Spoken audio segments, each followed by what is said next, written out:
आपका रुख करेंगे, लेकिन इसी बीच एक बड़ी खबर बता दें, अंता उपचुनाव से जुड़ी हुई आ रही है। साकली गांव में मतदान का बहिष्कार लगातार जारी है। निर्दलीय प्रत्याशी नरेश मीणा ग्रामीणों के बीच पहुंचे हैं, कलेक्टर को बुलाने की मांग पर अड़े हुए हैं। जब तक कलेक्टर नहीं आते मैं कहीं नहीं जाऊंगा, नरेश मीणा की तरफ से ये कहा जा रहा है। तो बड़ी खबर इस वक्त आपको बता रहे हैं, सुबह से ही तस्वीरें सामने आई।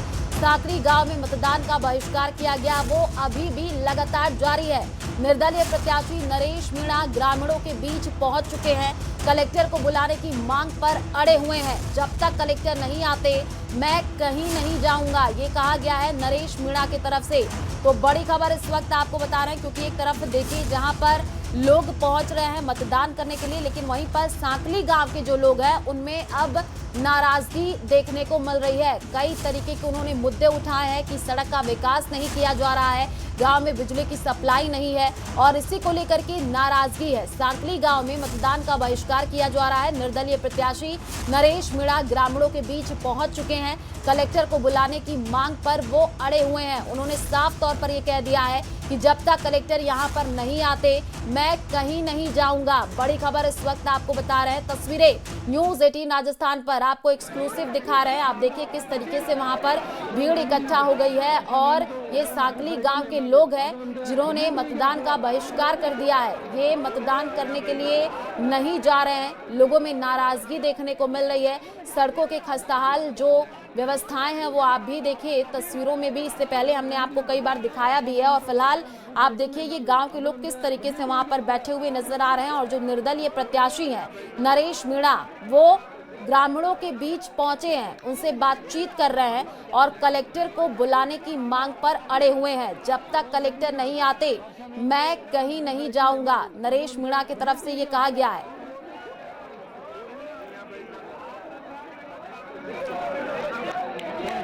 तो तस्वीरें सबसे पहले अंता के साकली गांव की, एक तरफ मतदान की प्रक्रिया चल रही है जहां पर बड़ी संख्या में लोग पहुंच भी रहे हैं, लेकिन एक और तस्वीर आई है साकली गांव की। तस्वीरें आपको दिखा रहे हैं, देखिए वहां पर अभी क्या हालात बने हुए हैं। निर्दलीय प्रत्याशी नरेश मीणा ग्रामीणों के बीच पहुंच चुके हैं और संवाददाता आसिफ हमारे साथ जुड़ चुके हैं। रुक कर लेते हैं आसिफ, तस्वीरें आई हैं, लोगों में नाराजगी नजर आ रही है। साकली गांव के लोग, इनके बीच नरेश मीणा पहुंचे हैं, कलेक्टर को बुलाने की मांग की जा रही है। देखिए साकली गांव का मसला सुबह से ही, जैसा कि हम लगातार अपने दर्शकों को अपडेट कर रहे हैं, साकली गांव के लोगों ने जैसे ही सुबह 7 बजे मतदान शुरू हुआ था उसी समय जो है मतदान का बहिष्कार कर दिया था। उनका कहना है कि जब तक हमारी बुनियादी जरूरतों को पूरा नहीं किया जाएगा हम मतदान नहीं करेंगे। लगभग 750 के करीब वहां पर वोट हैं। हालांकि वो जो वोट हैं साकली गांव के, वो किस तरफ के हैं, उनका झुकाव बीजेपी, कांग्रेस या निर्दलीय विधायक की तरफ है, ये बहुत ज्यादा खुलकर ग्रामीण बात नहीं कर रहे हैं। लेकिन जैसे ही नरेश मीणा आज अलग अलग बूथ पर घूम रहे हैं, सभी बूथों पर वो गए हैं, ग्रामीण क्षेत्र में ज्यादा घूम रहे हैं, तो जैसे ही नरेश मीणा को पता चला वो ग्रामीणों के पास जाकर बैठ गए और कलेक्टर को बुलाने की मांग करने लगे। हालांकि गांव वालों से जो जानकारी मिल रही है उनका कहना है कि हमने नरेश मीणा को आमंत्रित नहीं किया, हमने नहीं बुलाया, नरेश मीणा खुद से चल के हमारे पास में आए हैं और वो बैठे हैं। अभी जो लेटेस्ट जानकारी मिल रही है उसके मुताबिक ये है कि साकली गांव के ज्यादातर ग्रामीण वहां से उठ गए हैं। हालांकि वोट का बहिष्कार उनका अभी भी जारी है। अब कलेक्टर वहां पर पहुंचते हैं या नहीं पहुंचते हैं देखने वाली बात होगी, लेकिन नरेश मीणा वहां पर थोड़ी देर पहले पहुंचे हैं और अब वहां से ज्यादातर लोग उठकर जा चुके हैं। जानकारी के मुताबिक 3 से 4 लोगों के साथ में निर्दलीय विधायक नरेश मीणा वहां पर मौजूद हैं। गांव वाले सुबह से ही, जो साकली गांव है, सुबह से ही मतदान बहिष्कार करके बैठे हैं। उनका कहना है कि सड़क जैसी बुनियादी जरूरतें हमारी पूरी नहीं होगी तब तक हम किसी को भी वोट नहीं करेंगे। बिल्कुल आसिफ, और तस्वीरें हम देख भी पा रहे हैं किस तरीके से वहां पर माहौल गर्मा गया है, भीड़ भी इकट्ठा हो गई है। आपका रुख करेंगे, शुक्रिया हमारे साथ जुड़ने के लिए। और क्या कुछ नरेश मीणा ने कहा वो भी दर्शकों को सुनवा देते हैं। राजस्थान की राजधानी जयपुर और देश की राजधानी दिल्ली में बैठ के कि ये वसुंधरा का क्षेत्र है, ये ओम बिरला का क्षेत्र है, जहाँ ये हालात है। शमशान घाट के हालात में आपको दिखा गया, ये गांव के हालात है, बरसों हालात है, और बीजेपी के लोग वोट मांगते डोल रहे हैं। किस मुंह से वोट मांग रहे हैं? पूरे गांव वाले यहाँ बैठे, देखो आप, पूरे गांव वाले बैठे और कलेक्टर आ नहीं रहा है। जिला कलेक्टर को ज्ञापन दे दिया, सब कुछ दे दिया। ये मैं यहाँ इसलिए बैठा हूँ ताकि देश की जनता ये देख सके कि ये जनता की धरती है। ये वसुंधरा राजे जिसको 10 बार सांसद बना दिया, जो 2 बार मुख्यमंत्री रही, ये उसकी एरिया है। वो देखें यार इस तरह के हालात है।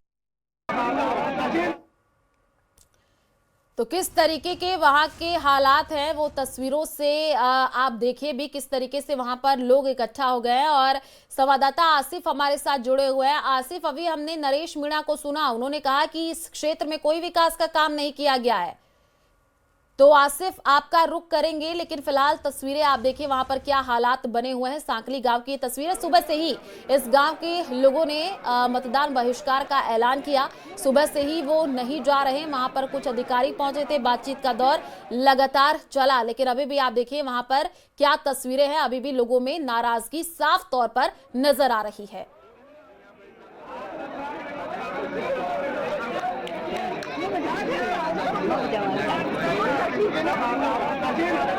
तो कलेक्टर को बुलाने की मांग पर ये ग्रामीण अड़े हुए हैं। जब तक कलेक्टर नहीं आते मैं कहीं नहीं जाऊंगा। निर्दलीय प्रत्याशी नरेश मीणा गांव में पहुंच चुके हैं, लोगों के बीच पहुंच चुके हैं और लोगों से बातचीत करते हुए, उनके समस्याओं को समझते हुए, और उन्होंने साफ तौर पर कहा कि क्या हालात वहां पर बने हुए हैं वो दिखाया है। तो हमारे साथ तमाम गेस्ट जुड़े हुए हैं, उन्हीं का रुख करेंगे। हमारे साथ जो है पौरुष भारद्वाज, कांग्रेस प्रवक्ता जुड़े हुए हैं, राखी राठौड़ हमारे साथ बीजेपी प्रवक्ता जुड़ी हुई है। राखी जी, आपने तस्वीरें देखी, क्या नरेश मीणा पहुंच चुके हैं उस क्षेत्र में, और सांकली गांव के क्या हालात है? शमशान के भी तस्वीरें सामने आई, साथ ही साथ आप देखिए वहां पर रोड की व्यवस्था नहीं है, बिजली की व्यवस्था नहीं है। आप कैसे कह रही हैं कि इस बार कमल की खुशबू वहां पर नजर आएगी जब नतीजे सामने आएंगे 14 तारीख को?